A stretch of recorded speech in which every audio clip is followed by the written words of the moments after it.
voluntariamente, estaríamos incurriendo en una violación de nuestro propio derecho positivo legislado. Un principio básico de nuestro propio derecho positivo legislado es la prohibición de la doble punición por el mismo hecho. La justicia comunitaria funciona, nos guste o no nos guste, es una realidad, y la sanción comunitaria es virtualmente inevitable. Si a la sanción comunitaria le sumamos la sanción formal del derecho escrito, del derecho legislado, tenemos dos penas por un mismo delito. Salvo que entendamos algo que parece que algunos que leyeron a Hegel en el ómnibus no lo creen, que es que lo prohibido no existe. Entonces, como estaría prohibida la justicia comunitaria, la sanción comunitaria no existe. Los que interpretan a Hegel de esa manera mejor que no manejen, porque si encuentran un elefante en la mitad de la calle, como está prohibido que se pare un elefante en la mitad de la calle, no lo van a ver, lo prohibido no existe, ¿no? No existe ni. Bueno, la profesora nos acaba de plantear varias dudas sobre límites a la justicia comunitaria o tradicional. Creo que tenemos que elaborar finamente un principio, y un principio que tiene que ser totalmente realista. Creo que tenemos que elaborar el principio de economía de violencia. Cuando se da una duda sobre la intervención de la justicia comunitaria o la intervención de la justicia formal, entiendo que lo que debemos hacer en todo caso debe ser un balance de violencia. ¿Qué intervención es menos violenta? Y sobre todo, si el conflicto ya se ha resuelto, nos guste o no nos guste, pero se ha resuelto, no intervengamos con la justicia penal. Esto, claro, está el límite de la dignidad humana, pero cuidado con el límite de la dignidad humana que entendemos por tal. A veces la justicia tradicional reparte algunos latigazos, es cierto, hay justicias, no tanto como castigo físico, más bien a veces, antropológicamente, muchas veces es un ritual de reincorporación, pero de alguna manera hay unos latigazos a veces. 3, 4 latigazos, claro. Me acuerdo en algún país, nuestro hermano acá de América Latina, que una de las sanciones comunitarias es enterrar al sujeto hasta acá y orinarle en la cabeza. No, cuidado, no tenemos que oficializar. La justicia comunitaria es comunitaria, la justicia tradicional es tradicional, es consuetudinaria. No podemos poner un juez a orinarle en la cabeza al sujeto, no. Pero me pregunto, si nos dan a elegir a nosotros, con toda esta cultura de derecho legislado, etc., ¿qué preferiremos? ¿3 latigazos o 3 años de prisión? Y creo que vamos a preferir los 3 latigazos. Es decir, cuidado, midamos siempre la violencia de la intervención. Nosotros con nuestra intervención penal, con la policía, etc., con el desastre que muchas veces producimos, estamos generando mucha más violencia que la solución aparentemente violenta a primera vista que podría generar la justicia tradicional o la justicia comunitaria. En el fondo, el escándalo proviene de que el reconocimiento de otras formas de solución del conflicto deslegitima el concepto de pena que nosotros sostenemos. Nos pone ante la realidad de que hay formas de resolver el conflicto, formas restitutivas, formas conciliatorias, formas de dar todo latigazo como un ritual de reincorporación, que, bueno, sin acudir a nada de lo que nosotros tenemos como pena formal, resuelven el conflicto y restablecen la paz en el seno de la comunidad. Realmente, esto sí es un desafío civilizatorio, es un terrible desafío civilizatorio, porque Nos dice, bueno, pero si estas soluciones son posibles, ¿por qué ustedes no las adoptan? ¿Y por qué siguen teniendo esta solución, esta pena, este encierro, Me decía un colega de África hace algunos años, la prisión es un problema que nos lo trajeron los europeos, nosotros no lo conocíamos, y efectivamente sí. Y la respuesta, naturalmente, somos penalistas, cada uno de nosotros tiene un tratado escrito, un libro escrito, todos empezamos legitimando la pena con alguna teoría, por regla general, y si no tenemos una teoría mezclamos varias y decimos que la pena sirve un poco para todo, pero en el fondo cada día tenemos menos argumentos de legitimación de la pena en la forma en que la estamos manejando. ¿Por qué? Porque creo que ha llegado el momento de decir la verdad. La pena no tiene fundamento racional. La pena es, en esencia, venganza. Claro, no lo podemos decir en un tratado de derecho penal, porque nuestro derecho penal es racional y la venganza no lo es. Los únicos que lo dijeron claramente, y lo dijeron porque renunciaban a toda racionalidad, fueron los penalistas del nazismo. Hay que leerlos, hay que estudiarlos. Estoy haciendo en este momento con algunos colegas una investigación sobre el discurso de Freisler. Es interesantísimo. En un momento dice, en el fondo lo que hay es expiación, venganza. No lo podemos explicar filosóficamente, dice Freisler, pero ¿qué importa? Está viva en nosotros. Y mientras exista el pueblo alemán, existirá la venganza. Más confesión. Claro que nosotros lo ocultamos y decimos, no, bueno, cuidado, no. Últimamente ya como faltan argumentos, entonces se dice prevención general positiva, el prestigio del sistema. Y sí tiene éxito, prestigia el sistema. Pero la pregunta que sigue no la contesta. ¿Y por qué prestigia el sistema? Porque satisface la venganza, claro. No cabe duda. Lo otro sería decir, prestigia el sistema porque la gente cree en la prevención general negativa. No, esto no se puede decir. Si creen en la prevención general negativa es una estafa.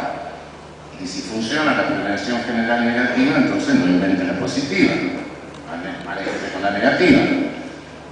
Bueno, sí, tiene eficacia, ¿sí? ¿Por qué? Porque satisface la venganza. No cabe la menor duda. Hemos llegado al momento de confesar la irracionalidad. Y lo único que queda como racional es un derecho penal que trate de pararla. Sí, eso puede ser racional, pero el poder punitivo es muy difícil que pueda recuperar racionalidad. Creo que el multiculturalismo, les decía hace un rato, desafía el principio de culpabilidad. La ministra lo ha planteado con toda claridad. No puedo reprocharle a nadie que no haya ajustado su conducta a un valor que no pudo comprender. No puede obligarle a nadie a comprender un valor que pertenece a otra cultura. Comprender valores, como decía claramente la ministra, es internalizarlos. La introyección, internalización de valores no es el simple conocimiento de la prohibición. Conozco la prohibición, pero si no la puedo hacer parte de mi equipo psicológico, no la puedo incorporar a mi sistema de valores, nadie me puede reprochar que no adopte mi conducta a ese valor o a ese desvalor. En este sentido, el Código de Perú hace rato siguió el camino que había sugerido del error de prohibición culturalmente condicionado. Naturalmente siempre están los objetores. Sale el otro, bueno, pero si el antropófago se come a alguien en la calle, habrá alguna medida administrativa en último caso, pero no tenemos antropófago. Por lo menos en América Latina no hay. No sé, ahí los uruguayos tienen el problema de si se comieron a Solís o no cuando llegó los charrúas. Si lo hicieron mejor, miren lo que hicieron los mexicanos. Lo invitaron a Tenochtitlán y miren lo que les hizo. Entonces lo comieron. pero desde entonces no hay casos. ¿Dónde está la objeción? ¿Qué les molesta de eso? La propiedad. La propiedad, el concepto de propiedad que nosotros manejamos, las comunidades originarias no lo manejan. Eso es lo que molesta, no nos llamemos engaño.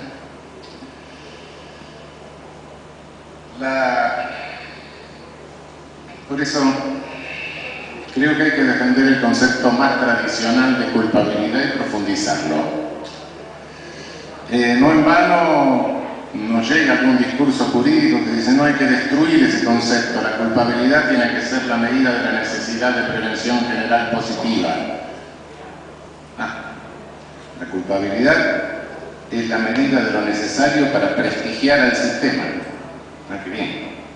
Cuando llego a nivel de la imputabilidad ya la cosa es loca. Es totalmente irracional. Me dicen, bueno, no, como el loco no genera la necesidad de prevención positiva porque no demanda venganza, porque está loco, entonces no hay ningún problema. Claro. Entonces, no me interesa si realmente está loco o no está loco. No. Si está cuerdo, pero creen que está loco, no hay pena, porque no hay necesidad de prevención general positiva. Ahora, si está loco y creen que está cuerdo, tiene que haber pena, porque entonces surge la necesidad de vindicación. Esta es la consecuencia práctica de la teoría, por así decirlo. Por eso creo que hay que profundizar el propio concepto tradicional de culpabilidad. Y aquí cuidado con lo cultural. Volvemos también a lo mismo, aunque no tengamos características étnicas tan diferenciadas. Hay variables culturales, hay subculturas, y en nuestras sociedades estratificadas hay marcadas subculturas. Mi padre está preso, mi madre ejerce la prostitución, en mi barrio todo el mundo roba, y al que no roba lo tratan de afeminado. ¿Será una cultura que reduce el ámbito de determinación? Me parece que sí. Y son variables de nuestra cultura. Son variables que encontramos en nuestras concentraciones urbanas. Creo que el multiculturalismo, el pluriculturalismo, incluso las variables subculturales que tenemos en nuestras propias sociedades son un desafío al concepto de culpabilidad. Creo que los tenemos que manejar prudente y adecuadamente dentro del concepto tradicional de la culpabilidad. El derecho penal del sur debe ser realista, de lo contrario estamos perdidos. Si no somos realistas, si no manejamos estas realidades y estos niveles de reproche, nos vamos convirtiendo en cómplices del control social represivo de los sectores hegemónicos. Y ese control social represivo es letal, es mortífero, hasta que llega un punto en que se convierte directamente en un crimen de Estado. No estuve escuchando en esta mesa discutir acerca del concepto de genocidio, el concepto jurídico de genocidio, y no subestimo los esfuerzos en individualizar el concepto, pero desde la perspectiva del penalista no puedo dejar de observar que hay una cantidad de homicidios de Estado que son masivos, que en su extremo pueden configurar la Shoah, sí, pero que también se suelen cometer por goteo, día a día. Se comete con escuadrones de la muerte, se comete con ejecuciones sin proceso, se comete con muertes en motines o masacres carcelarios, se comete con tortura que se le fue la mano, se comete con supresión de testigos inoportunos, etc. Algo que algún día llamamos la muerte anunciada del sistema penal.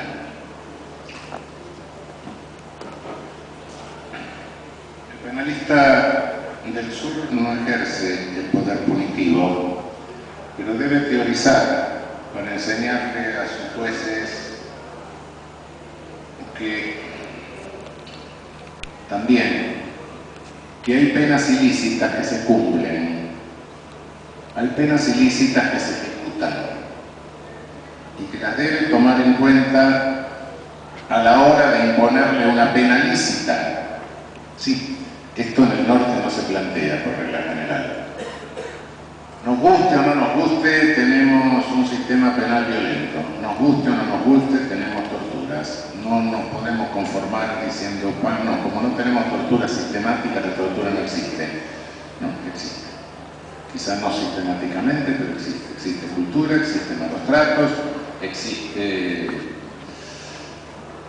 cárceles superpobladas, donde hay motines, donde muere gente, donde otros resultan lesionados, donde uno pierde un órgano, queda tuerto, donde se contagian enfermedades, etc. Todas estas son penas. Penas ilícitas, sí. Penas prohibidas, sí. Pero penas.